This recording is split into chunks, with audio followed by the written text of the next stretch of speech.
Graça e paz vos sejam multiplicadas no pleno conhecimento de Deus e de Jesus Cristo, nosso grande e fiel Salvador. Oração dedicatórias, todos em oração silenciosa. Bíblica alternada. Salmo 119, versículo de 1 a 16. Fiquemos em pé.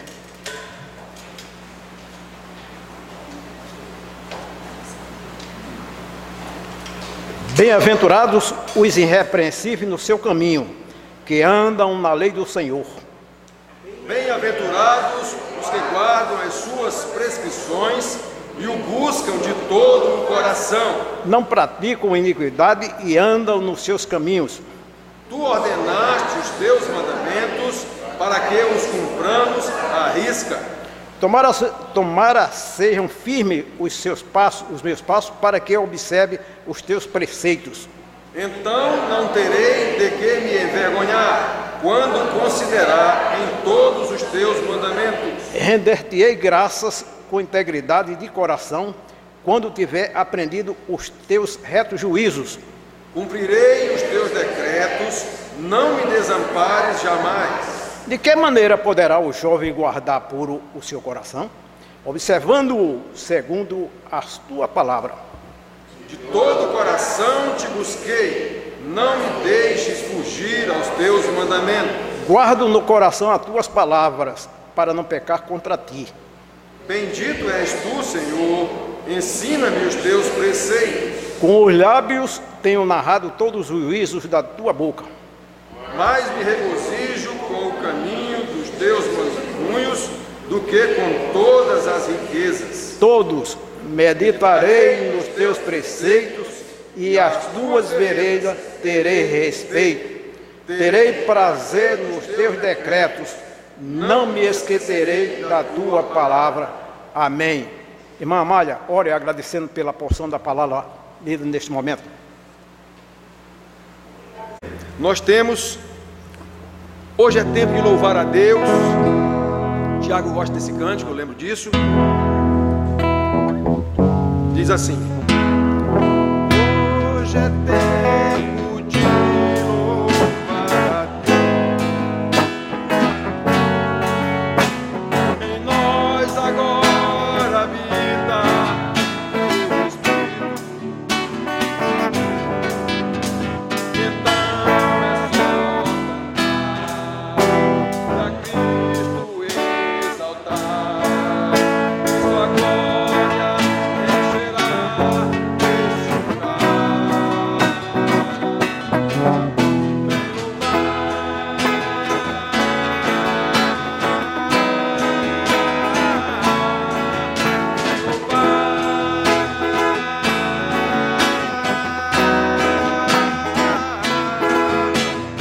meio dos louvores, Deus habita,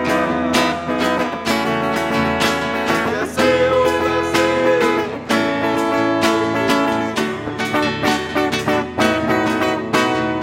então é só cantar, e a Cristo exaltar, e sua glória encherá este lugar.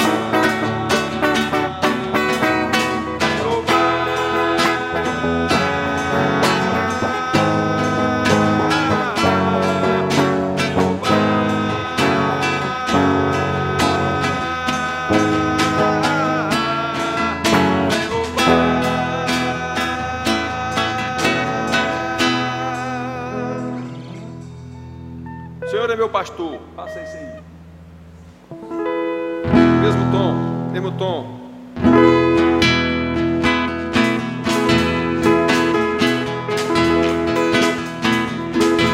O Senhor é o meu pastor, e nada, nada, nada me faltará. Mas eles possam e guia-me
dito para vocês, os Salmos, a Bíblia toda, quem escreveu a Bíblia estava inspirado pelo Espírito Santo.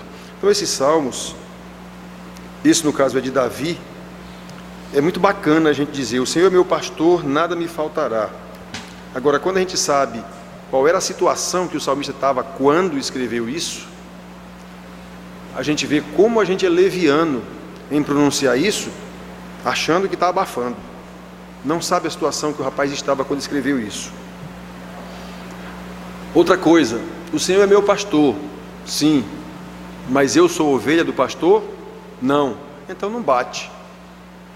Essa relação é uma relação de mão dupla. Se ele é meu pastor, eu sou ovelha dele. Se eu não sou ovelha dele, ele não é meu pastor. É simples assim. Então a gente tem que prestar atenção nas coisas que a gente diz, na profundidade das coisas, porque só dizer não tem valor. Não tem valor. Então nós vamos orar agora ainda. Estou com saudade de Bruno. Vamos orar com Bruno. Bruno esteve viajando, esteve na Suíça, aqui em Bananeira. Então o Bruno vai orar. Amém.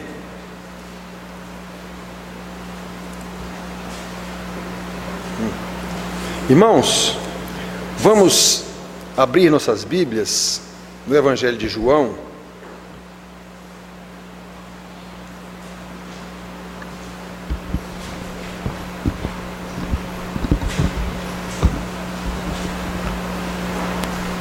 Quarto Evangelho, João e Mateus foram discípulos de Jesus. Lucas e Marcos não. Lucas e Marcos não foram discípulos de Jesus. Lucas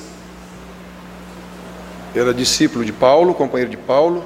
Marcos também foi companheiro de Paulo na primeira viagem, mas depois se separou. E de acordo com a tradição, Marcos foi discípulo de Pedro. Segundo se tem conhecimento, Marcos escreveu basicamente o que Pedro é quem passou para ele. Agora João não, João foi discípulo de Jesus, conviveu com Jesus, foi o que permaneceu mais tempo com Jesus e foi o que durou mais tempo também de todos os apóstolos. João 3:16, um versículo muito conhecido, que fala sobre a salvação. É dito em vários livros que esse versículo é a síntese do Evangelho da Salvação. O João 3,16. Só que nós vamos ler também o 36, que é um outro aspecto da salvação, que normalmente a gente não associa à salvação e nem quer saber desse outro aspecto. Nós vamos falar dele hoje, especificamente. A salvação e a ira de Deus, o que é que tem a ver uma coisa com a outra? Nós vamos ver isso aqui. Então, João 3,16, todos sabem decorado, porque Deus amou o mundo de tal maneira que deu o seu Filho unigênito, para que todo aquele que nele crê não pereça, mas tenha a vida eterna. Esse é o versículo mais conhecido dos ditos evangélicos. Quase todo evangélico conhece esse versículo. Porque Deus amou o mundo de tal maneira que deu o seu Filho unigênito, para que todo aquele que nele crê não pereça, mas tenha a vida eterna. Muito bem. Mas vamos ler o 36. Por isso aqui é uma conclusão desse mesmo versículo. Ele está dito tudo aqui no meio, mas ele serve como uma conclusão desse mesmo versículo aqui. Por isso, quem crê no Filho tem a vida eterna. Ele não está dizendo porque Deus amou o mundo para que todo aquele que nele crê tenha a vida eterna? Sim, mas só que no meio aí tem o não pereça. Então aqui por que é que ele perece? Pois por isso quem crê no Filho tem a vida eterna. O que todavia se mantém rebelde contra o Filho não terá a vida, mas sobre ele permanece a ira de Deus. Então, normalmente, quando a gente fala em salvação, quando fala nesse versículo 3,16, o que é que isso nos evoca? O que é que isso traz da nossa memória? Só coisa boa: amor de Deus, misericórdia de Deus, graça de Deus, e outras coisas, compaixão de Deus, bondade de Deus, outras coisas que nos são favoráveis, de acordo com os nossos sentimentos, coisas que são favoráveis de acordo com os nossos valores. Sabe por que isso ocorre, queridos? Porque a maioria das pessoas que se diz crentes, evangélicas, cristãs, inclusive pastores, padres ou o que o valha, a maioria foi convertida e doutrinada por pregações falsas, pregações humanistas, pregações psicologizadas, centradas em você e não em Deus, centrada no seu bem-estar, centrada no que você quer ouvir e não no que Deus quer dizer.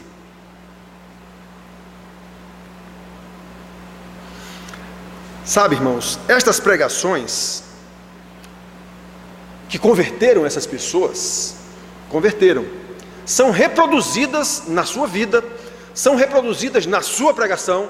Ou seja, eu aprendi que Deus me ama de tal maneira que deu seu filho por mim.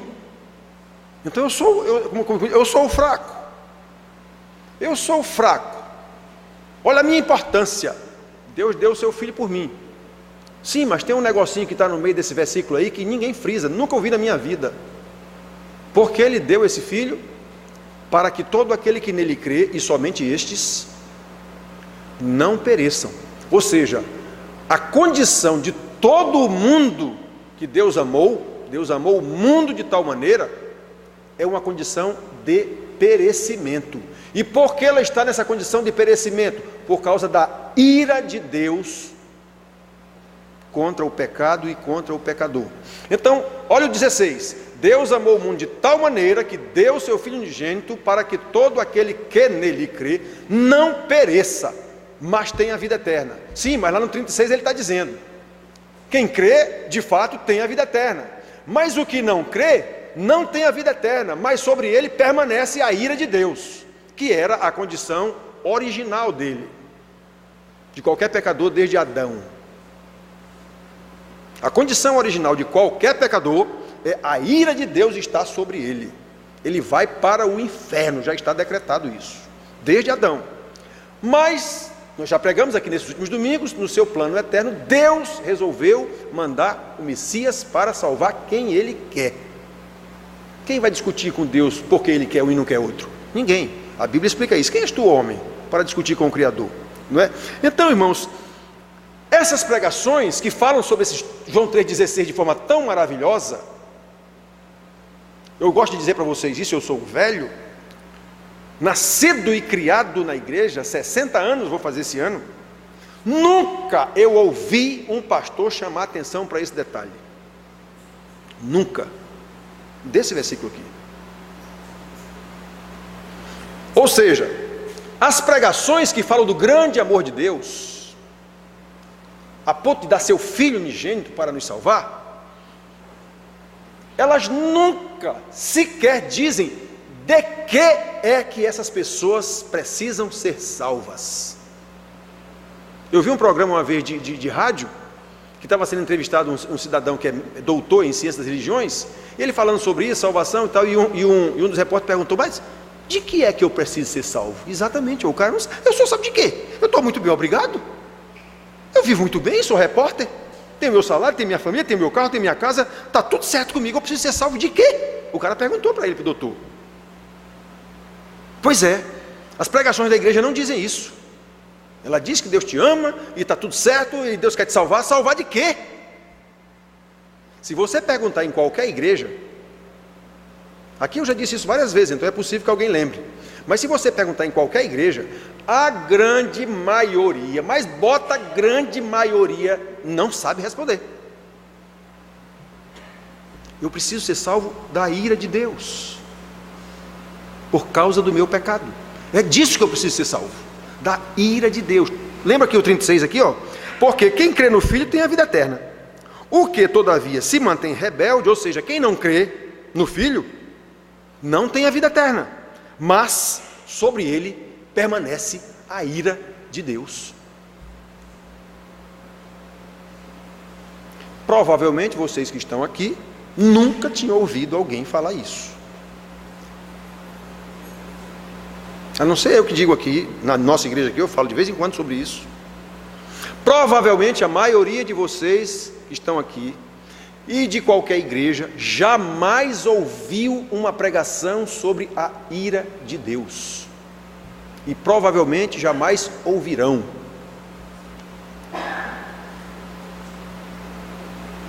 Da forma como o evangelho falso é pregado, todos se acham merecedores da salvação de Deus. Todos se acham merecedores do amor de Deus. Porque a coisa é apresentada assim. Só que essas pessoas, desliga aí menino, só que essas pessoas não têm a menor noção, porque não lhes é dito, não têm a menor noção do que está envolvido nesse grande amor de Deus que é oferecido, não têm a menor noção de que juntamente com esse grande amor está a terrível ira de Deus contra o pecado, a ponto de, no mesmo ato de amor de Deus que deu o seu Filho, está a terrível ira de Deus que crucificou o seu próprio Filho por causa do pecado. Isso não é dito para as pessoas. Que a grande misericórdia, o grande amor de Deus é irmão gêmeo do juízo e da ira de Deus.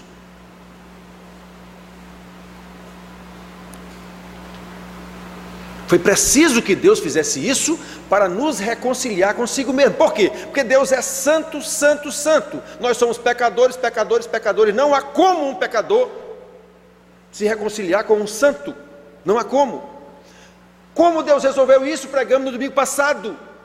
Fez com que o seu Filho tomasse forma humana, e ele, como Deus, não pecou, nem podia pecar. A essa discussão teológica, Jesus podia ou não podia pecar? Claro que não. Ele era homem, sim, ele tinha todos os desejos de homem, tinha, mas acontece que ele não tinha desejo pecaminoso, porque ele não tinha o gene do pecado. Ele não era filho de homem, ele era filho do Espírito Santo. Ele não tinha desejo de pecar, como nós temos. Isso é natural da gente, porque nós somos pecadores. O cachorro late por quê? Porque ele é cachorro. O pecador peca por quê? Porque ele é pecador. Jesus não era pecador, então ele não tinha desejo de pecar. Jesus não podia pecar, na verdade ele não podia pecar. Essa discussão teológica no seminário, maior tolice, podia, não podia? Claro que não podia. Se ele pecasse, acabava todo o plano de Deus, então não podia.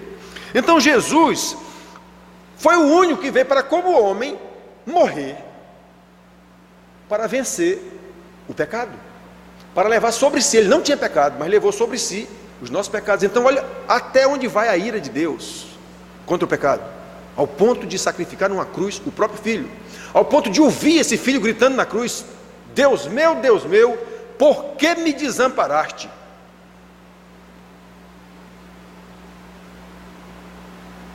Se a gente pensar nisso, a gente começa a entender o que é esse negócio aqui, porque Deus amou o mundo de tal maneira que deu o seu Filho unigênito, para que todo aquele que nele crê, somente estes, aquele que nele crê, não pereça. Ou seja, a condição original é de perecimento. Todos estão na condição de perecimento, sob a ira de Deus contra o pecado e contra o pecador.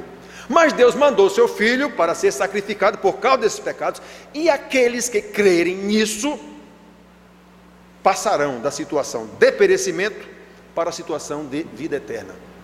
É isso. É isso. Desde o pecado de Adão, está escrito na Bíblia, Deus encerrou toda a sua criação em maldição.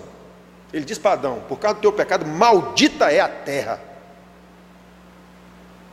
Deus amaldiçoou. O diabo não amaldiçoou ninguém não, quem amaldiçoou é Deus. O diabo já é a própria maldição. Então, foi ele quem amaldiçoou a criação. A terra produzirá espinho, abortos, não produzia nada disso. A morte entrou, leão não comia zebra, a cobra não mordia ninguém, tudo era na mais perfeita harmonia, pois tudo isso passou a existir depois do pecado. Foi Deus quem fez isso, não foi o diabo, não, foi Deus. Então, irmãos, Deus fez isso. Só que agora, para restaurar isso, lá nessa queda, quando ele disse, estão lembrados das pregações dos últimos domingos? O descendente da mulher pisará a cabeça da serpente. Ou seja, ele vai, o descendente, que descendente da mulher é esse? Jesus. Jesus. Então, a Bíblia toda explica que é Jesus, aquele descendente lá de Gênesis é Jesus, a Bíblia toda explica isso. Então, irmão, nós vemos isso. Foi por causa do pecado. Deus encerrou em maldição toda a sua criação, mas naquele instante ele fez uma aliança com ele mesmo, incluindo a criação, mas eu vou restaurar tudo. E dessa restauração eu escolherei um povo para mim. Ele disse isso. Eu escolherei um povo para mim. E a promessa dele, lá em Gênesis 3,15, que depois foi profetizada por Isaías, preguei também aqui, sobre o servo sofredor, aquele que nasceria de uma virgem, aquele que viria a ser crucificado, aquele que seria tão massacrado que não seria irreconhecível, a figura estava irreconhecível, está escrito lá. E Jesus passou por tudo isso mesmo. Pois é, isso aconteceu. E nós sabemos, está na história da humanidade. Nós estamos no ano 1000, que ano é que nós estamos? Que eu nem lembro mais. 2014. Nós estamos no ano 2014 da era cristã. Pois é. Esse sujeito que as pessoas não acreditam é aquele que dividiu a história da humanidade em antes e depois de Cristo. E a pessoa diz que não acredita. Como, camarada? Como, camarada, mudou o mundo inteiro e você não acredita? É mole? Quer dizer, é loucura. Nós estamos no ano 2014 da era cristã. Esse que morreu na cruz. Esse que Deus prometeu lá no início que viria restaurar, que viria pisar a cabeça da serpente. E por que aconteceu todo esse cataclisma? Por causa do pecado. Muito bem, irmãos. Então agora está tudo resolvido? Ele não disse na cruz, está consumado. Deus amou o mundo de tal maneira que deu seu Filho unigênito, está tudo resolvido. É mais ou menos isso que é passado para a gente nas igrejas. Todos estão salvos, tem até pastor que prega isso. Chama-se a doutrina do universalismo. Todos vão para o céu. Ora, então eu posso viver como eu bem entender, se todos vão para o céu. Eu vou aproveitar aqui na terra, porque eu vou para o céu de qualquer jeito. Não existe inferno. Para o Espiritismo, por exemplo, que é uma seita cristã, não existe inferno. Os espíritas são cristãos, são evangélicos. Eles têm um evangelho segundo Allan Kardec. Para eles não existe inferno. Você vai melhorando, encarna de novo, melhora, até você alcançar lá o céu. Então, irmãos, se todos vão para o céu, então eu vou viver do jeito que eu bem entender, aproveitar o máximo desse mundo aqui, que dura 100 anos para mim, no máximo, e pronto, eu vou para o céu de qualquer forma. Essa ideia que é dada. Deus te ama tanto que deu o seu Filho por você. Você quer mais o quê? É passado isso.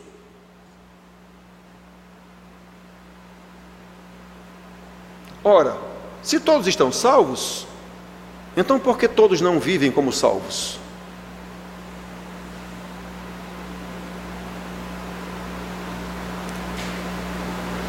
Por que todos não vivem numa vida de santidade crescente, cada vez mais santo? O que é santo? Mais parecido com Jesus, porque o que ele veio fazer na cruz aqui foi o começo da conversa.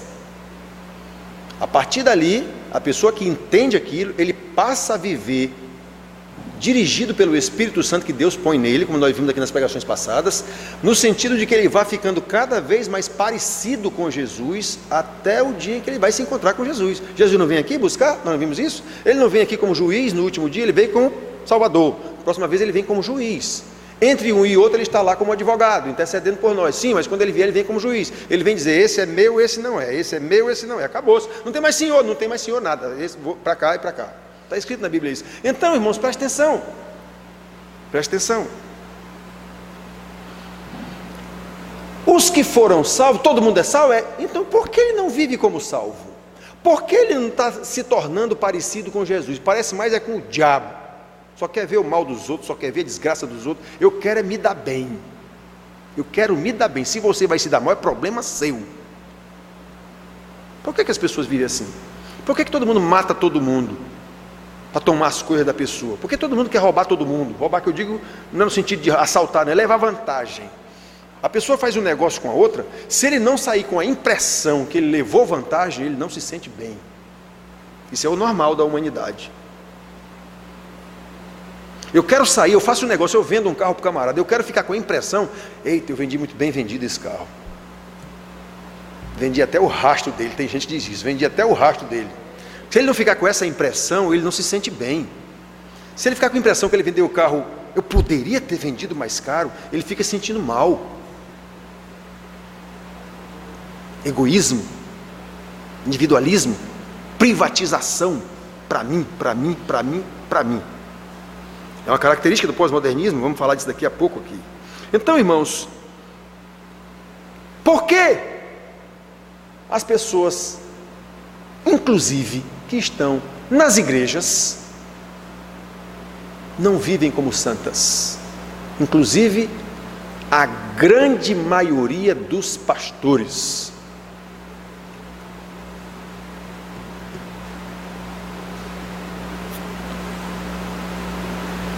Irmãos, só há uma resposta.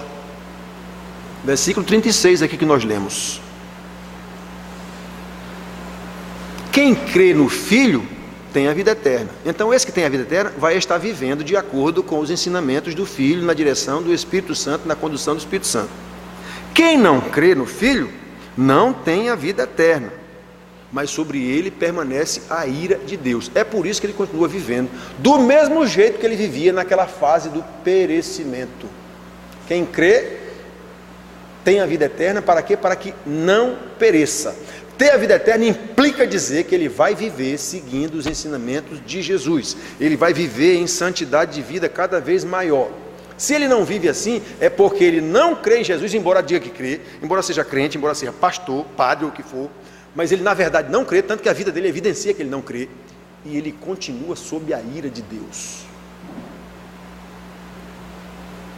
Paulo diz dessa seguinte forma, em Romanos 2, 4 e 5. Estas pessoas, na verdade, mesmo dizendo que conhecem, na verdade eles ignoram que é a bondade de Deus que as conduz ao arrependimento. Você não se arrepende porque você quer, não, é Deus quem leva você ao arrependimento. É Deus quem faz isso. Nós vimos aqui nas pregações passadas. Tirarei o coração de pedra, é Deus quem faz isso. Colocarei um coração de carne, dar-lhes-ei um novo espírito, colocarei neles o meu temor, para que obedeçam as minhas palavras, meus juízos, meus estatutos, como nós lemos aqui no Salmo 119, e colocarei neles o meu espírito para conduzi-los nesse processo. É Deus quem faz isso. Então Paulo diz assim, ó, essas pessoas que continuam rebeldes, embora sendo pastor, embora sendo o que ele bem entender, mas continua levando uma vida hipócrita, uma vida só de aparência para os irmãos, eles na verdade ignoram que é a bondade de Deus que os leva ao arrependimento, e que pela dureza do seu coração hipócrita, pela dureza do seu coração empedernido quer dizer petrificado, aquele coração que Deus diz, tirarei o coração de pedra e colocarei um de carne. Pois é, Deus não tirou não, continua de pedra. Por causa do seu coração empedernido, eles continuam acumulando para si ira de Deus, para o dia da ira, para o dia da revelação do justo juízo, quando Jesus vier buscar a sua igreja. Romanos 2, 4 e 5, está escrito desse jeitinho que eu disse para vocês. Essas pessoas que, embora digam que são crentes, embora esteja na igreja, embora seja pastor, seja o que bem entender, mas ele não vive de acordo com a palavra de Deus, na verdade eles não são crentes, não são salvos, sequer sabem que é Deus quem dá para ele o poder para se arrepender, é Deus quem dá para ele um novo coração, é Deus quem dá para ele condição de andar em santidade de vida e dar testemunho da salvação que ele recebeu. Mas como ele não recebeu nada disso, nem sabe nada disso, sabe de ouvir dizer, então ele continua dando um testemunho ruim, e o texto aqui diz que ele está acumulando para si ira de Deus. Romanos 2, 4 e 5. Então eu vou repetir para vocês aqui, irmãos. Provavelmente a maior parte dos irmãos de cada igreja nunca ouviu uma pregação sobre a ira de Deus. E é um atributo de Deus que nem o amor.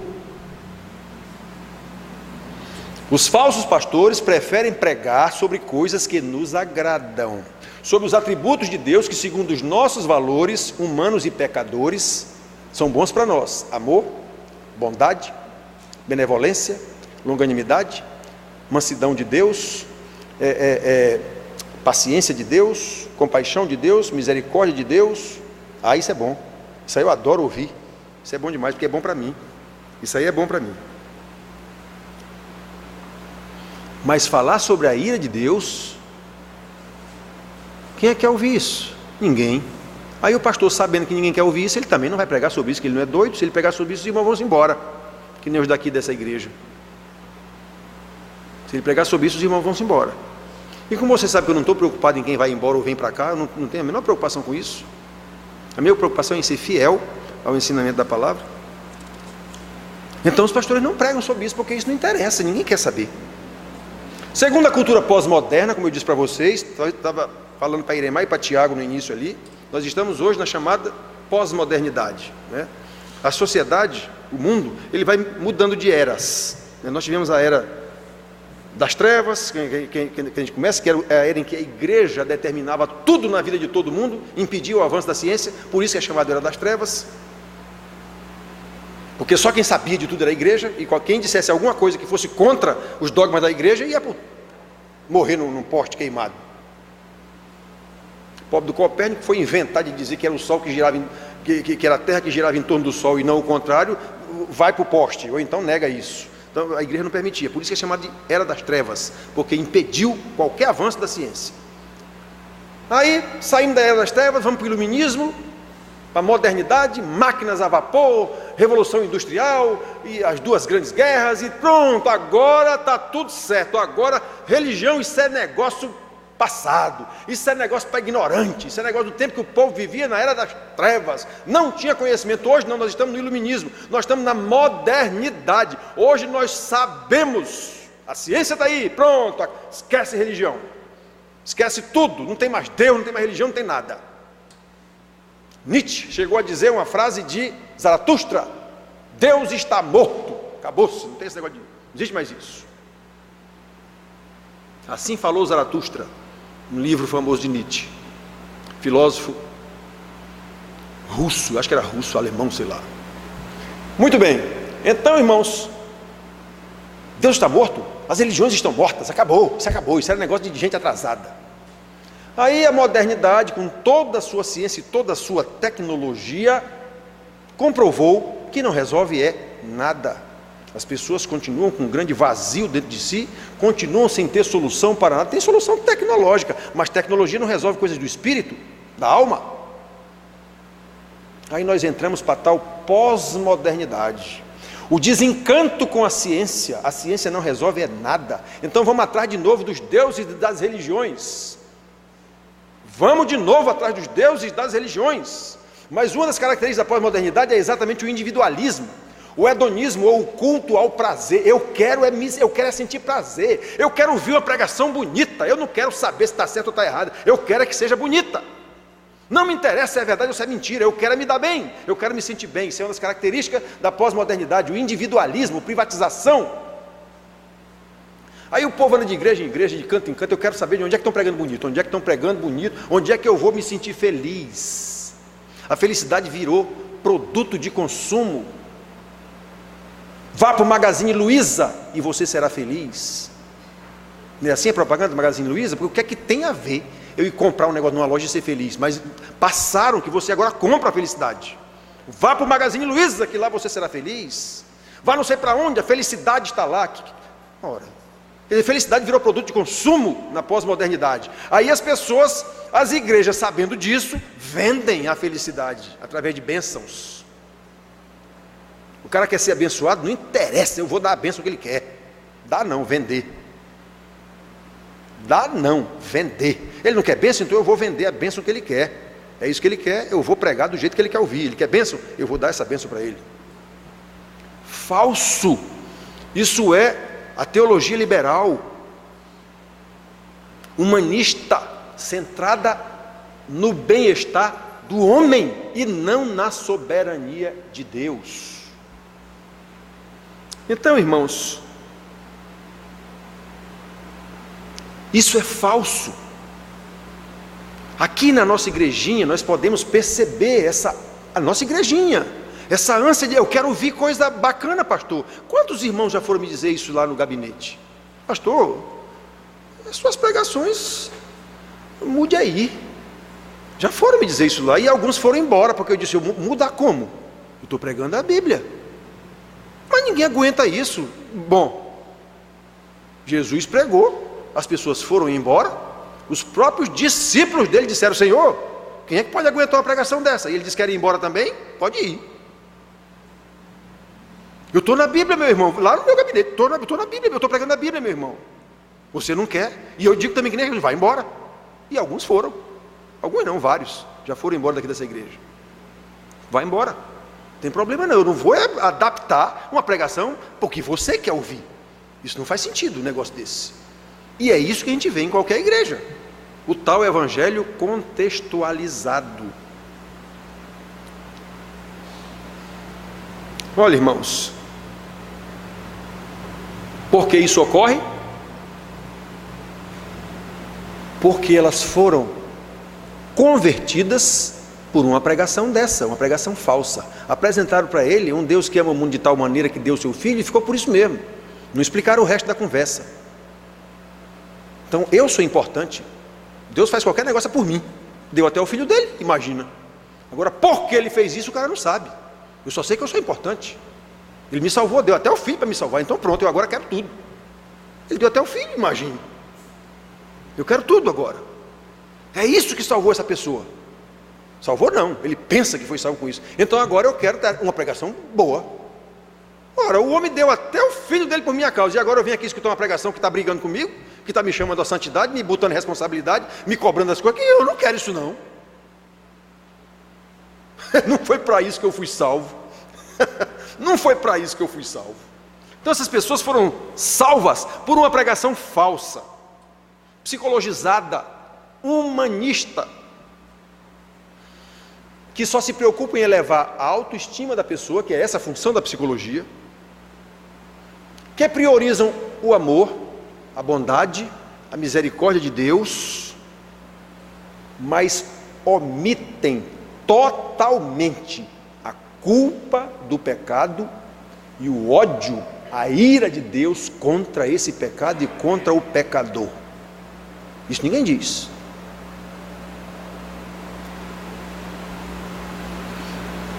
Aí até parece que as nossas Bíblias são diferentes.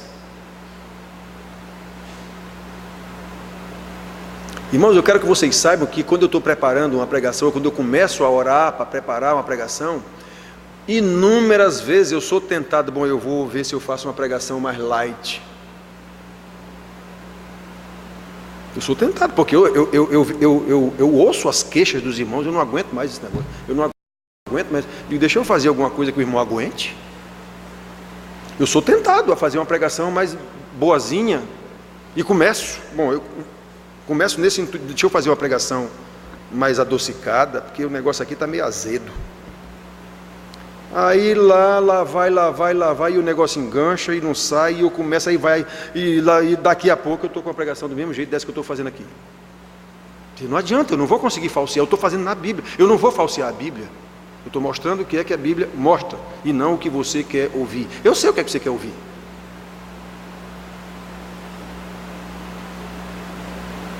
Até parece que as nossas Bíblias são diferentes. Irmãos vêm falar comigo, sim, mas não sei o que eu digo, sim, mas diga onde é que está na Bíblia isso. Ele não sabe, porque não tem. Líderes daqui da igreja já foram discutir comigo, pastor, o senhor tem que ver aí, diga onde está na Bíblia que eu tenho que ver isso que você está dizendo. Eu lhe digo onde é que está na Bíblia o que eu estou pregando, que você ouve, eu pregando, eu cito a Bíblia, eu lhe digo onde é que está na Bíblia o que eu estou pregando, agora diga onde é que você tem que ver. Não, porque eu acho, sim, mas você acha com base em quê? Em humanismo. Eu acho com base em psicologia. Eu acho em base no que eu quero me sentir bem. Pós-modernismo. Eu sou o centro da coisa. O que Deus diz, não, isso não importa muito não, eu quero saber como é que eu me sinto bem. Eu não consigo fazer uma pregação falsa. Aí parece que as nossas Bíblias são diferentes. A minha Bíblia, eu escuto as pregações na televisão, dos outros pastores, que eu gosto de assistir aquilo para ver o que é que os irmãos estão escutando, estão vendo. Eu digo, a minha Bíblia é diferente da desse cara. Porque a interpretação que ele fez aí é totalmente diferente, não tem nada a ver. Então, irmãos, obviamente, a preferência por mensagens agradáveis, adocicadas, psicologizadas, falsas, é fruto do desconhecimento de Deus. Por que eu vou aceitar uma coisa falsa? Porque eu não conheço o verdadeiro. Eu disse para vocês, eu estava um dia num joalheiro acolá, mandando aumentar minha aliança, que eu estou mais gordinho e ficou muito apertado aqui. Aí eu fui lá mandar aumentar, e tinha uma moça lá, que chegou depois de mim, e nesse dia eu estava lá só para pegar a aliança, ela já estava pronta, já tinha aumentado, que ele ia só me entregar. Aí a moça estava lá, eu notei que ela estava com a joia na mão. Aí eu perguntei para ela, o que é que você vai fazer? Não, eu quero só perguntar para ele se essa joia é verdadeira ou é falsa. Eu disse, então pode perguntar na minha frente, que eu vou só pegar a minha aliança, não custa nada. Aí quando o cara se virou para mim, pois não senhor, a sua aliança, né? Eu digo, olha, veja a moça aqui. Aí a moça disse, não, eu queria só saber se essa joia aqui é verdadeira ou falsa. Ele nem se aproximou para ver. Ele nem pegou a joia.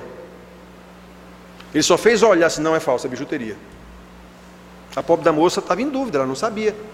Ela queria, é tão bonita as falsificações hoje, as bijuterias são tão bonitas que parece verdadeira. Então quem não conhece, pois é assim mesmo a tal salvação. Eu não conheço o verdadeiro. Então o que o cara me oferece, bem maquiado, bem bacana, eu engulo, compro e penso que sou salvo com aquilo que é falso. É por isso que depois, quando eu escuto uma pregação verdadeira me mostrando o que é a salvação e quais as consequências de uma salvação, eu não aguento isso. Peraí, não foi assim que me disseram não.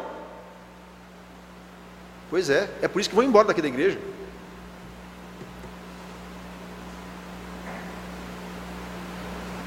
As pessoas não concordam que Deus é um Deus irado. Nunca me ensinaram isso. Como é que o senhor vem me dizer agora que Deus é um Deus irado? Eu só conheço que Deus é amor. Foi só isso que me ensinaram na igreja a vida toda. Deus é amor, Deus é bondade, Deus é... Sim, Deus é misericórdia, Deus odeia. Está na Bíblia isso. Mas nunca me disseram isso. Por quê? Porque eu não conheço Deus. Aí eu começo a confundir o Criador com a criatura. Os meus sentimentos de ódio são maus. Os meus sentimentos de ira são maus. Então eu passo isso para Deus. Deus não pode odiar. Deus não pode se irar. Porque eu entendo isso como homem, como um sentimento negativo. Aí eu transfiro isso para Deus. Ou seja, eu começo a misturar eu, criatura, com o Deus Criador. Só que o ódio de Deus e a ira de Deus não são como os meus. Tudo em Deus é santo. Inclusive o seu ódio e a sua ira, o seu juízo, a sua misericórdia, a sua justiça, a sua bondade, tudo é santo, tudo tem uma medida exata. Deus é justo. Só que eu começo a misturar as coisas.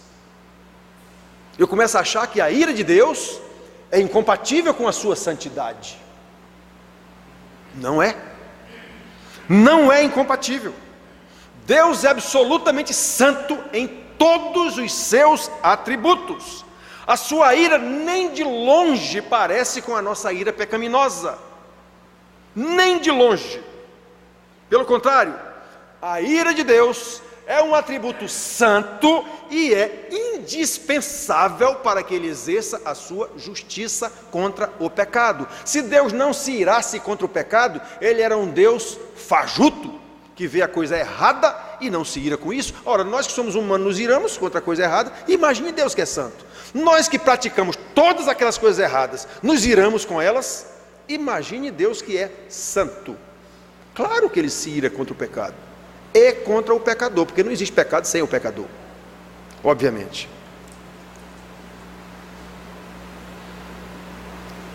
É indispensável a ira de Deus para coibir o mal.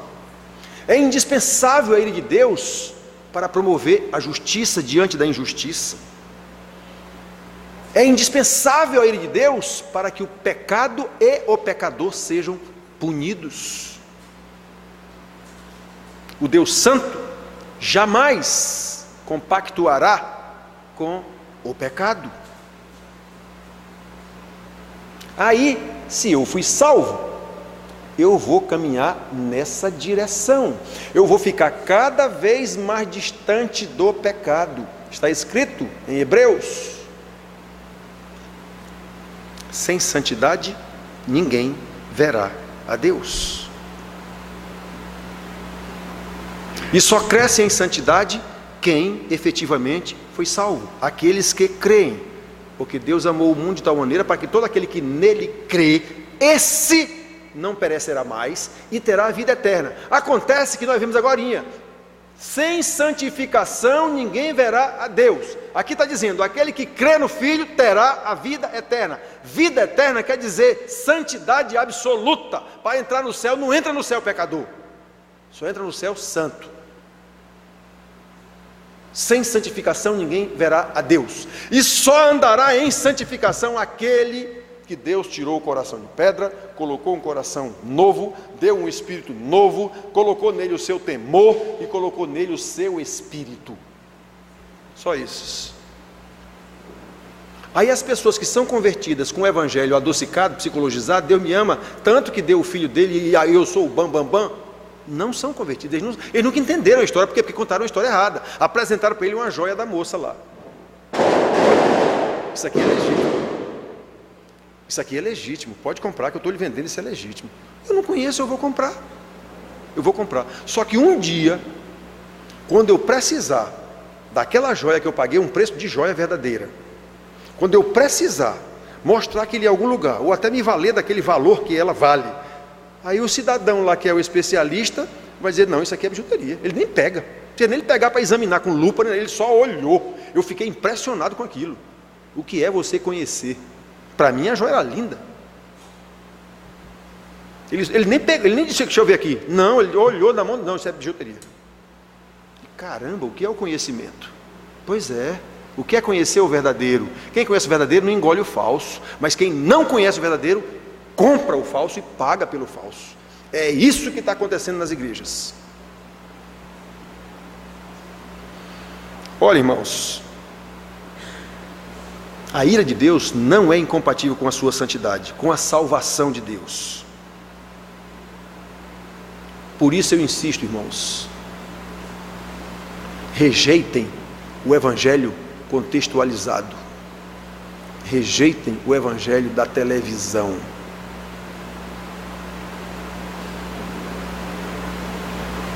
Vocês sabem, eu não vou dizer o valor porque também não sei, mas um horário desse de televisão custa uma fortuna. Para esses camaradas ficarem o dia inteiro numa televisão, é preciso muito dinheiro. E de onde eles tiram esse dinheiro? Do povo que quer ouvir bênção e paga por essas bênçãos. Do povo desesperado, que viu que a ciência não resolve mais coisa nenhuma, que a tal modernidade não resolve coisa nenhuma na sociedade, e que agora eu quero recorrer aos deuses, eu quero recorrer à religião, eu quero recorrer a bênçãos espirituais, porque bênçãos materiais é difícil. Para eu conseguir isso tem que ser via uma divindade. Acontece que para a divindade me dar isso eu tenho que pagar na igreja, e eu pago, porque eu quero essa bênção da divindade e eu vou pagar. E os camaradas virando uma verdadeira mega empresa nessas igrejas,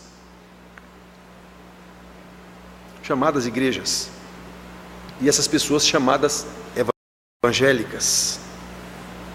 Evitem, irmãos, as pregações na televisão. Eu olho aquilo ali que eu disse para vocês, de vez em quando eu olho,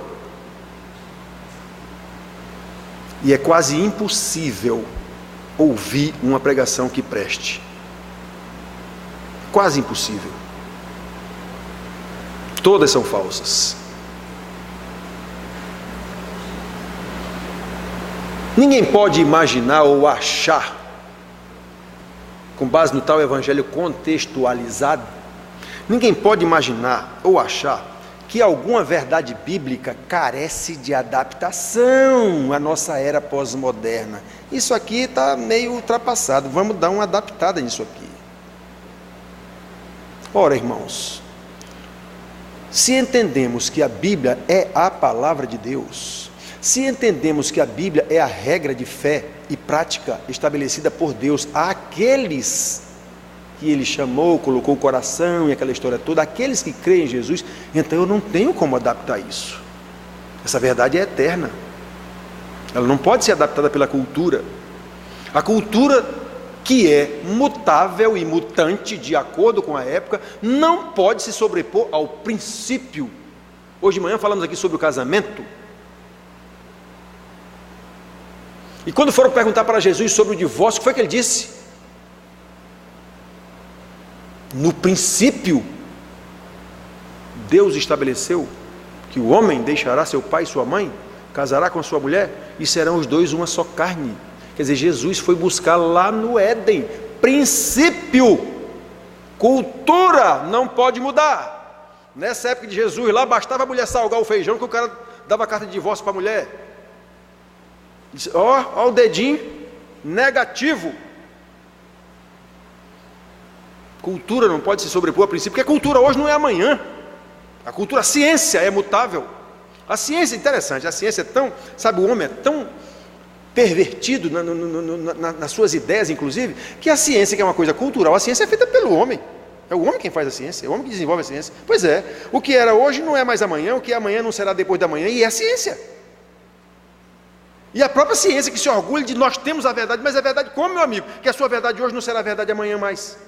A própria ciência não se toca disso, que ela é mutável e mutante, de acordo com o desenvolvimento. O que é radical hoje, amanhã não é mais. Quando inventaram o computador, era uma máquina do tamanho do mundo. Eu me lembro dos computadores primeiros do banco. Uma máquina tão grande, tão pesada, que ficava dentro de uma sala com ar-condicionado imenso por causa do calor da máquina funcionando. Ela tinha que ficar dentro de uma sala com ar-condicionado. Aí, quando inventaram aquelas máquinas, alguém disse na época, um dia toda pessoa vai ter um computador em casa. Aí quem criou aquelas máquinas disse, é louco uma pessoa dizer isso. Por que as pessoas vão ter um computador em casa? Só quem pode ter computador são as grandes corporações. Para que as pessoas vão ter um computador em casa? Isso é impossível. Olha hoje aí, o menino já nasce com um tablet na mão. E é um computador. Pois é, irmãos, então a ciência daquele tempo, o cara que inventou o computador disse, isso é impossível. Computador só quem vai ter são as grandes corporações. Pois é, aquilo era lei na época, era ciência na época. O homem inventou o computador e disse isso. Isso aqui que eu criei, isso é só para grandes corporações, ninguém vai ter não. Tem, hoje toda criança tem. Pois é, irmão, então a ciência, tão arrogante, não desconfia que o que eu juro e bato o pé e hoje não desconfia que amanhã não será mais. Uma vez um professor doutor da universidade falando sobre isso lá, ele foi dar uma palestra lá para a gente e falou de verdades que eram verdades antes na área da sociologia, mas hoje a situação é essa, assim. Fulano de tal lá para trás, não sei quem, Weber, Durkheim, não sei quem, ele estava equivocado, ele disse isso, o negócio é, sim, doutor. Então o senhor está dizendo que isso aí que o senhor está dizendo hoje é verdade absoluta. Quem garante? O senhor está dizendo que a verdade absoluta lá de Weber, de não sei quem, que era a verdade absoluta no tempo dele, hoje não é mais. Hoje a verdade absoluta é essa que o senhor está dizendo. E quem me garante que essa que o senhor está dizendo é a verdade absoluta? Se a outra que era a verdade absoluta não é mais. Então a ciência é mutável, mutante, ela é cultura. E cultura jamais pode se sobrepor a um costume, a cultura, a ciência, aliás, ao princípio. No tempo lá da Era das Trevas, era o sol quem girava em torno da lua, porque a Bíblia diz que do nascer do sol ao pôr do sol, então o sol é quem está andando. A Bíblia diz que na oração de Josué, Deus fez o sol parar lá onde ele estava. Então quem parou foi o sol, está escrito na Bíblia. Então a ciência, a igreja, por desconhecimento científico, diz, não, é o sol quem gira em torno da terra. Aí lá o meu pobre amigo descobriu pela ciência que não é. É a terra quem gira em torno do sol e não o sol. Ah, meu amigo, de jeito nenhum. Por quê? Porque o conhecimento científico até então, a ciência ainda no seu berço, não. A Bíblia diz que quem gira é o sol em torno da terra, então é isso mesmo. Não venha com a sua ciência, não. Pois a ciência provou que não estava errado, sim. Aí se algum dia a ciência provar que agora não é não, que agora é todo mundo que gira em torno da lua, se provar, pronto, passa a ser verdade isso. E agora, a gente vai fazer o quê? Então, irmãos, a gente tem que prestar atenção. Princípio, é imutável. Deus não diz na Bíblia que é o sol que gira em torno da lua, aquilo era a forma de falar. O sol parou, claro. O sol está aqui a meio-dia, eu sei que se ele continuar andando, daqui a pouco ele está bem ali, de repente ele parou aqui. O sol parou aqui, mas não foi o sol, foi a terra que parou de girar em torno do sol. Mas é assim que a gente diz, até hoje, com ciência, com tudo, a gente começa a dizer, o sol está nascendo ali, o sol não está nascendo coisa nenhuma. Ele está no mesmo lugar, a gente é que está girando e vê ele de manhã e vê ele de tarde, mas a gente até hoje continua dizendo, o sol está a pino. É como se o sol estivesse andando, o pôr do sol eu vou ver lá no Jacaré. Até hoje, com ciência, com tudo, a gente continua dizendo. O que é isso? Hábito cultural. Não é, irmãos? Então, olhem só. Preste atenção, irmãos. Rejeitem o evangelho contextualizado. Devemos receber humildemente a palavra de Deus, o ensino de Deus, mesmo que isso não nos seja agradável. Essa história da ira de Deus, que não é agradável para ninguém, está no contexto da salvação.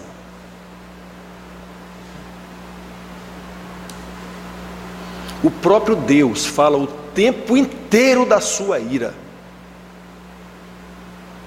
Lá no velho Israel, na lei, ele determinou que o povo de Israel cuidasse das viúvas, porque mulher naquele tempo era algo que não vivia só.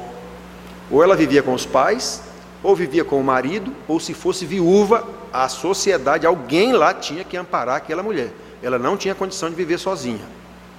Muito bem, então Deus determinou, assim como os órfãos, os estrangeiros, alguém perdido. Então Deus determinou, olha, vocês vão cuidar das viúvas e dos órfãos.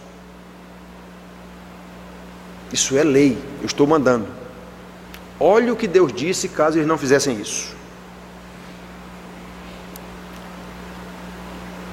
Se vocês não fizerem isso, está escrito desse jeito na Bíblia, a minha ira se acenderá, e vos matarei a espada, e as vossas mulheres ficarão viúvas, e os vossos filhos órfãos. Êxodo 22, 24. E Deus fez isso inúmeras vezes em Israel. Inúmeras vezes Deus fez isso. Ele não prometeu? Ele não disse que faria? Vocês cuidam das órfãs e das viúvas. Se não fizerem isso, eu mato vocês e deixo as mulheres de vocês viúvas e os filhos de vocês órfãos. E ele fez isso inúmeras vezes. No deserto, por causa das constantes reclamações do povo contra Moisés, no Êxodo, no transcurso do deserto, no livro de Números, está escrito, ouvindo Deus essa reclamação do povo, acendeu-se a sua ira, e fogo do Senhor consumiu o arraial de Israel. Isso aconteceu inúmeras vezes, foi só uma vez não. Números 11, 1. Está claro aqui, acendeu-se a ira do Senhor contra o povo desobediente. Quando Deus mandou espiar a terra prometida, quando eles chegaram lá perto da terra prometida, manda o povo ir olhar a terra que vou dar para vocês. Vocês estão lembrados dessa história? Foram 12 príncipes, um de cada tribo, das 12 tribos, escolhidos, vão lá olhar. Voltaram, e 10 dos 12 apregoaram lá para o povo, vão nos matar, Quem está lá é um bando de gigante, nós parecemos gafanhotinho na frente dele, vão matar nossos filhos, nossas mulheres, não vamos, mas Deus diz para ir. Aí Josué e Caleb, 2, disseram: não, o Senhor nos deu essa terra, Ele nos dará a vitória, vamos. Só que foram 10 contra 2. Aí Deus disse: olha, vocês venceram, os 10, pois por causa disso, está escrito, acendeu-se a ira do Senhor contra eles, e fez com que eles passassem 40 anos, perambulando pelo deserto, até que todos eles morressem.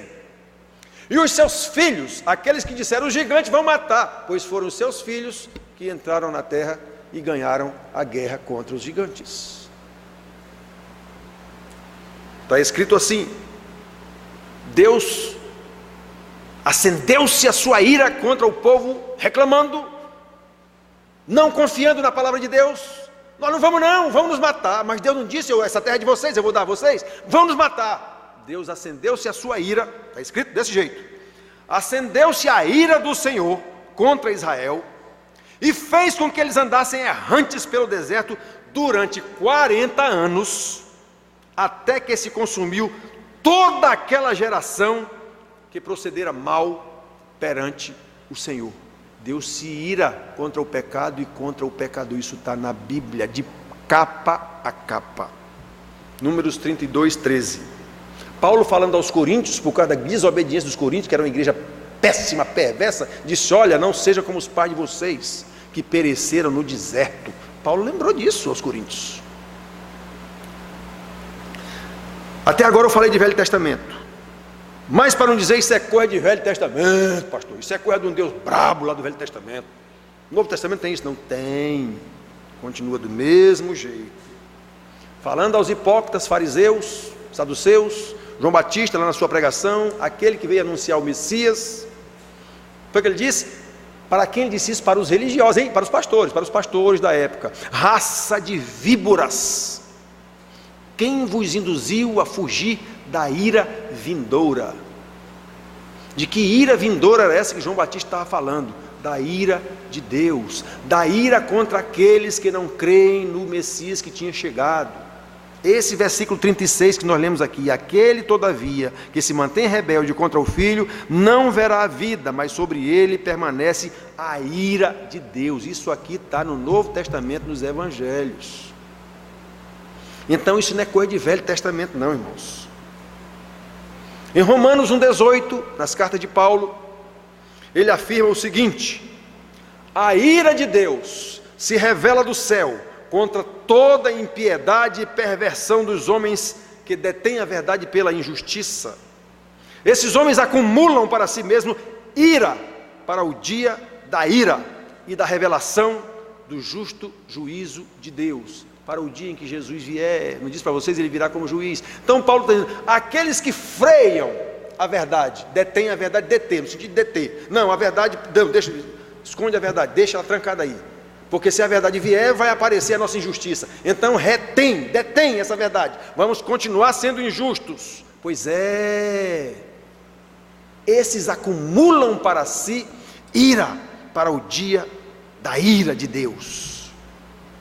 Está no Novo Testamento. Em Romanos 2,5, Paulo praticamente repete isso que João diz aqui no Evangelho: aqueles que se mantêm rebeldes contra o Filho não verão a vida eterna, mas sobre eles permanece a ira de Deus. Em Romanos 2,5, Paulo diz o seguinte: os que têm coração duro, ou seja, aqueles que continuam com coração de pedra, aqueles que não receberam o coração de carne do Senhor. O que é coração de pedra? É algo que não muda, não aceita. O coração de carne é algo vivo, está pulsando ali dentro, ele escuta, ele aceita, ele entende, ele se emociona. O de coração de pedra eu não quero nem saber, meu. Então Paulo diz que aqueles que têm o coração duro, aqueles que são impenitentes. O que é impenitentes? Aqueles que não recebem a pregação do pastor velho aqui e não põem isso em prática, continuam do jeito que eram, acumulam para si, de novo, ira para o dia da ira e para a justa revelação do juízo de Deus. Aí preste atenção agora, irmãos. Nós não somos acostumados a escutar esse tipo de pregação. Nós preferimos pregações agradáveis, preferimos falsas pregações, e isso também é bíblico. Está escrito na Bíblia isso, que o povo prefere pregação falsa. Está escrito isso na Bíblia. Muito bem. Então vamos caminhar mais um pouquinho no Novo Testamento. Em Efésios 5, 6, sobre esse gostar de pregação falsa, Paulo diz assim: ninguém vos engane com palavras vãs. Vã é palavra que não tem aplicabilidade. Eu quero só que seja bonita, mas não se aplica. Ninguém vos engane com palavras vãs, porque por estas coisas vem a ira de Deus. Presta atenção. Por estas coisas vem a ira de Deus sobre os filhos da desobediência. Quem são esses filhos da desobediência? Tanto os que pregam quanto os que escutam. Isso que eu li está em Efésios 5, versículo 6. Então preste atenção. Irmãos, não fiquem dando ouvido ao evangelho contextualizado. Não fiquem dando ouvido ao evangelho da televisão, porque por isso vem a ira do Senhor sobre os filhos da desobediência. Quem são esses filhos da desobediência? Os que pregam e os que escutam. Porque lá em João ele diz isso: aquele que não prega a palavra de Deus com integridade, 2 João, versículo de 9 a 11, aqueles que não pregam a palavra de Deus com integridade não têm Deus. E aqueles que dão ouvido a essa pregação tornam-se semelhantes a eles. Irmãos, está na Bíblia essas coisas. Eu não estou inventando nada aqui. Paulo de novo chamando os irmãos de Tessalônica à vigilância para uma vida de santidade. Ele diz assim: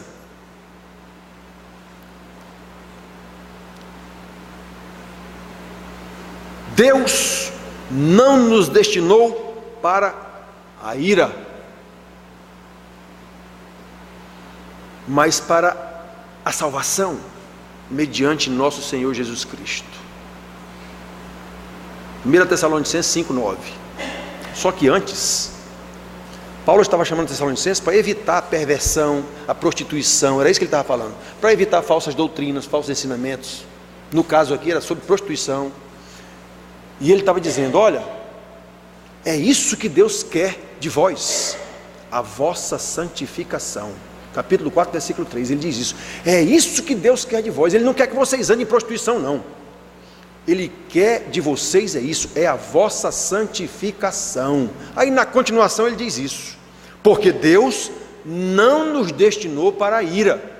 Ou seja, quando vocês estavam lá na prostituição, vocês estavam destinados à ira, mas Deus vos salvou, e o que Ele quer agora é a vossa santificação, porque Deus não nos destinou para a ira, mas para alcançar a salvação mediante nosso Senhor Jesus Cristo.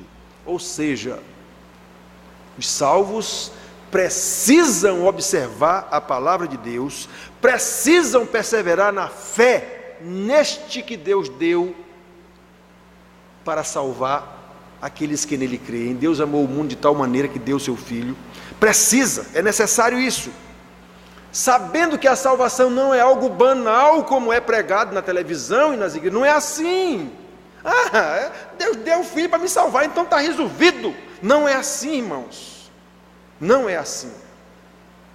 Eu posso viver como eu quiser agora, do mesmo jeito. Não, Jesus já morreu na cruz, já levou meus pecados, levou até minhas doenças, imagine. Não é assim, isso é falso. Isso é falso.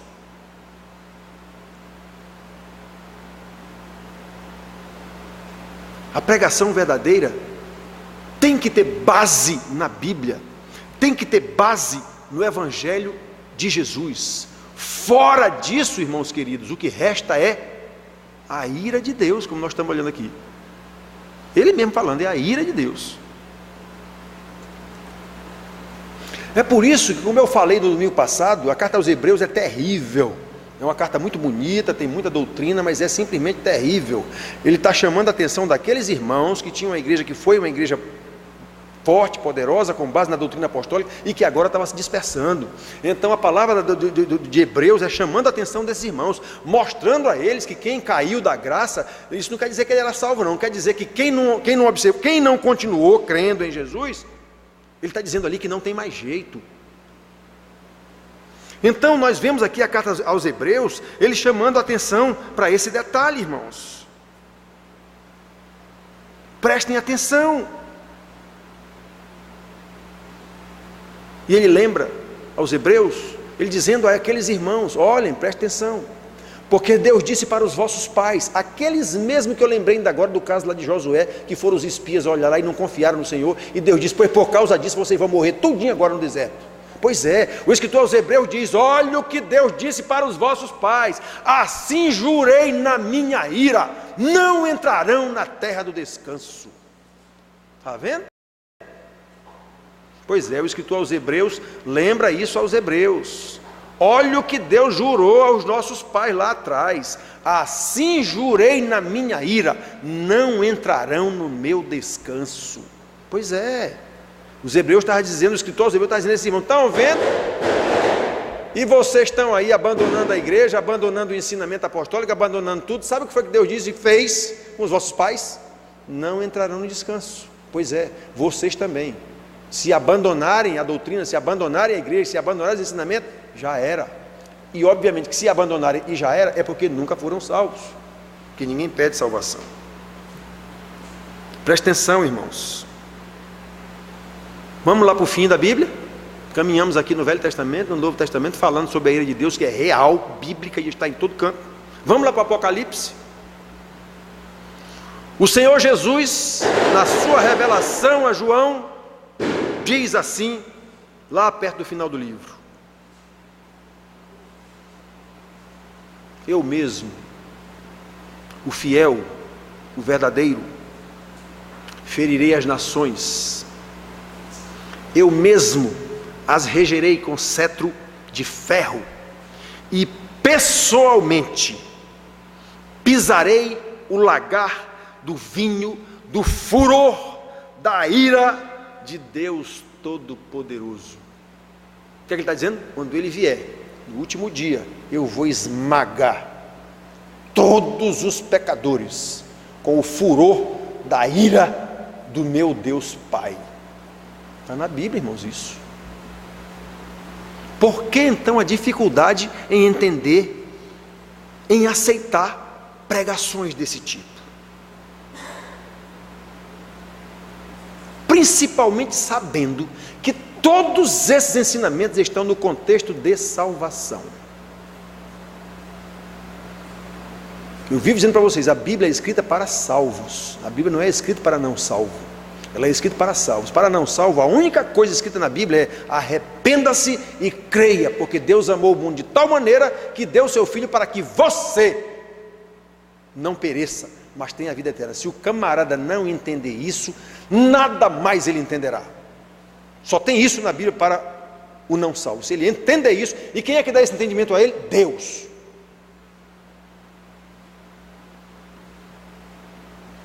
Percebe, irmãos, a insensatez dos irmãos que vão me pedir lá dentro para abrandar minhas pregações, a loucura dos irmãos que vão se embora atrás de pregação bonita.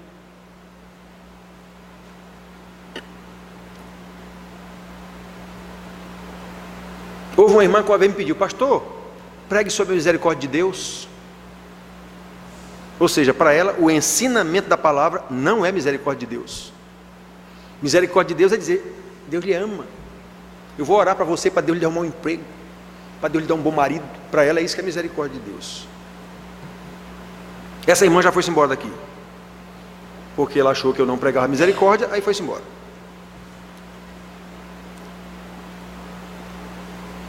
Hoje está morando com um homem casado. Então ela foi para o lugar certo, foi ouvir pregação boa.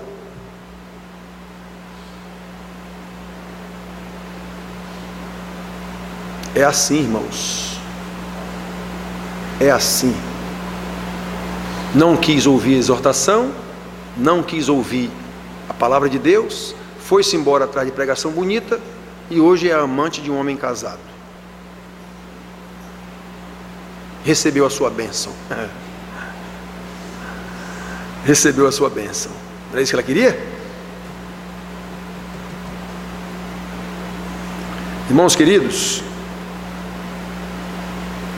é insensatez fugir da palavra de Deus, que Ele mesmo nos mandou, para que nos livremos da sua ira, para que entendamos qual é a sua vontade, para que estejamos no centro do seu amor e não no centro da sua ira, porque a sua ira é tão real quanto o seu amor. Existe a ira que condena para o inferno e existe a ira para punir o próprio santo, o próprio convertido.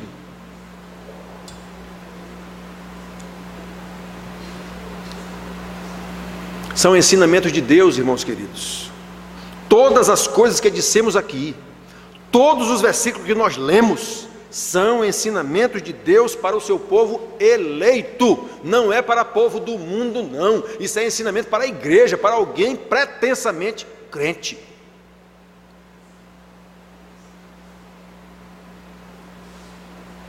Na aliança eterna de Deus, para a salvação dos seus eleitos, a sua ira não pode faltar. A sua ira é um atributo indispensável para que Ele exerça o seu juízo no mundo, para que Ele mantenha no nosso coração, no coração dos seus eleitos, o seu temor. Estão lembrados que Ele diz: colocarei o meu temor no seu coração. Você não tem temor de quem pode fazer alguma coisa com você? Você não tem. Por quê? Eu vou ter temor de quem? Eu vou ter medo de uma borboleta, por quê? Só se eu tiver alguma doença mental. Eu tenho medo do rinoceronte, do leão, porque eu sei o que ele pode fazer comigo, mas uma borboleta? Só se eu tiver algum tipo de distúrbio mental para ter medo de uma borboleta, que nem a mulher tem medo de uma barata, sabendo que uma barata não faz mal a ninguém. Então, irmãos, preste atenção, é Deus quem infunde esse temor na gente. Para quê? Para que a gente ande de acordo com o seu juízo, de acordo com a sua justiça, de acordo com a sua palavra. Eu temo o meu Deus, eu respeito o meu Deus, eu honro o meu Deus, porque eu sei que Ele é soberano, Senhor da vida e da morte, da saúde e da doença, do tempo e do espaço. Por isso, eu temo esse meu Deus, eu o amo. Portanto, a sua ira, irmãos queridos, está em perfeita harmonia com o seu amor, em perfeita harmonia com a sua bondade, em perfeita harmonia com a sua misericórdia, em perfeita harmonia com a sua ira, em perfeita harmonia com o seu juízo, em perfeita harmonia com todo o seu caráter divino e santo. Por isso, louvado seja Deus pela sua ira, que faz parte da nossa salvação. Não é só o amor, não. A ira também faz parte da sua salvação. Repito, é ela que nos infunde temor para respeitar esse Deus, Senhor da vida e da morte, para que saibamos nos portar diante de Deus e diante dos homens, sabendo que nós carregamos o nome de Deus. Ainda diz que é crente. Oh, coisa terrível, oh, frasezinha terrível, ainda diz que é crente. Paulo diz aos Romanos: por vossa causa o nome de Deus está sendo envergonhado. Meu Deus do céu, não pode haver coisa mais terrível do que essa. Não pode haver. Então, irmãos, é esse temor de Deus que nos leva a andar no caminho do Senhor. É o amor de Deus em nós que infunde o seu temor em nós, para que nós o amemos, o honremos, o respeitemos e o obedeçamos acima de qualquer coisa, para que a gente possa andar nos seus caminhos, mostrando ao mundo como é que anda um salvo, mostrando para o mundo que esse salvo anda de acordo com a lei, com os estatutos, com os juízos, com a palavra, com o amor, com a soberania, com a justiça, com a misericórdia, com a mansidão, com a compaixão, com a ira, com o juízo. Ele sabe tudo isso de Deus, e por isso ele honra esse Deus acima de qualquer coisa, para que o mundo que jaz no maligno e que será julgado por ele quando vier, no dia da sua ira, veja, esse aqui é um santo, esse aqui é uma pessoa diferente.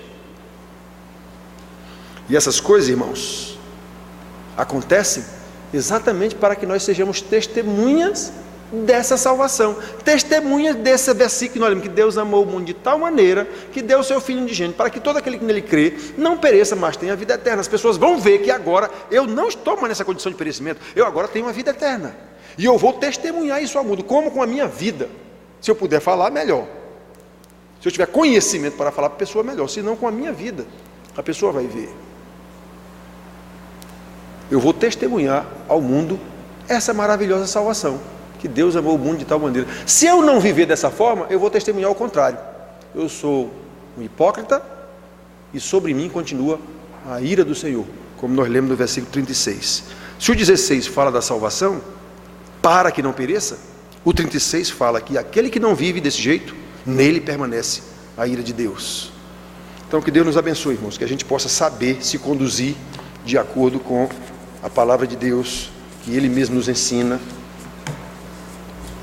E essa palavra, a gente goste ou não goste, é a palavra de Deus. Louvado seja o nome do Senhor. Vamos cantar um outro hino que tem aqui. Esse hino aqui, eu pensava que hoje ia ter mais criança aqui. Esse hino, não é que ele seja um hino só para criança, mas ele é adequado para a criança, não é? Porque ele diz assim, ó. Jackson está conosco também, que esteve doente aí de gripe, mas já está ali firme e forte, graças a Deus. Iremar já lembrou Milena, especialmente, que dos doentes que nós temos na igreja, a doença, como nós conhecemos doenças, a mais grave é a de Milena, né? É um câncer. Os outros têm essas doenças mais comuns, que a gente já convive com ela, mas câncer é um negócio meio complicado, né? Todo mundo morre de medo de câncer. Então Milena está com câncer, mas vai ficar tudo certo. Vocês vão ver só, não estou aqui profetizando nada não, porque Milena está tão serena, tão tranquila na doença dela, inclusive no tratamento, que tudo está se encaminhando, que vai reduzir o tumor, vão fazer a cirurgia normal, se Deus quiser. Graças a Deus por isso. Então vamos orar, depois a bênção apostólica, e a gente canta o tríplice amém. Nosso Deus, grandioso Deus, Pai de eternidade, Pai de misericórdia, a Bíblia diz que o Senhor tem prazer na sua misericórdia, e misericórdia é o sentimento, é a atitude, na verdade, é a ação de tirar uma pessoa miserável da sua miséria. Então o Senhor, pela sua misericórdia, nos tira da miséria do pecado, e o Senhor fez isso pelo sacrifício do próprio Filho, para atender à justiça do Pai, para aplacar a ira de Deus contra o pecado e o pecador. Então Jesus levou sobre si as nossas iniquidades, as nossas mazelas, todas elas fruto do pecado, porque o salário do pecado é a morte, e a morte traz tudo quanto é ruim, que a antecede, como doença, toda sorte de mazelas que culmina com a morte. Mas o Senhor trouxe a solução para essa miséria da morte. O Senhor morreu numa cruz para levar sobre si a ira do pecado, e o Senhor ressuscitou para mostrar que venceu a morte e todas as suas mazelas. E assim o Senhor subiu ao céu, nos garantindo que também subiremos com o Senhor quando o Senhor vier nos buscar. O Senhor prometeu que viria para salvar e veio, morreu numa cruz e consumou a salvação, voltou ao céu, enquanto essa salvação se processa no tempo e no espaço, até o tempo do Senhor, quando virá como justo juiz no terrível dia da ira de Deus contra o mundo perverso, contra aqueles que não creem no Jesus Salvador. Então nós temos certeza, Pai querido, de que isso acontecerá, porque já aconteceu. Tudo que o Senhor disse que aconteceria, já aconteceu, e nós sabemos. Nosso Salvador querido nos salvou. Então agora nós pedimos que o Senhor nos ajude com a sua graça, com a sua bênção, com o poder do Espírito Santo, a nos conduzir em santidade de vida, de sorte a que fiquemos cada vez mais parecidos com o nosso Senhor, conforme o Senhor determina tudo isso na sua palavra, que pela sua graça também ficou aqui registrada, para que nós a estudemos, a interpretemos e a ponhamos em prática. Nos ajuda, Pai querido, sem o teu poder nada podemos fazer. Por isso nós oramos, carecendo dessa graça do Senhor e ao mesmo tempo agradecendo toda a graça que recebemos, certos de que não temos qualquer merecimento, somos miseráveis pecadores, mas recebemos tudo das mãos do Senhor, pelo mérito do Senhor Jesus Cristo, que conseguiu vencer na cruz todas essas coisas por nós, e por isso, é por Ele que nós nos achegamos ao trono da graça do Senhor Deus Pai, e é por Ele que nós oramos. Que a graça do Senhor Jesus, o nosso querido e eterno Salvador, o amor de Deus, o nosso eterno Pai, que em Cristo nos salvou na cruz do Calvário, a comunhão do Santo Espírito que Ele colocou em nós e nos conduz em santidade devida, seja com todos vós, Igreja de Deus, aqui reunida e em toda a face da terra, hoje e sempre.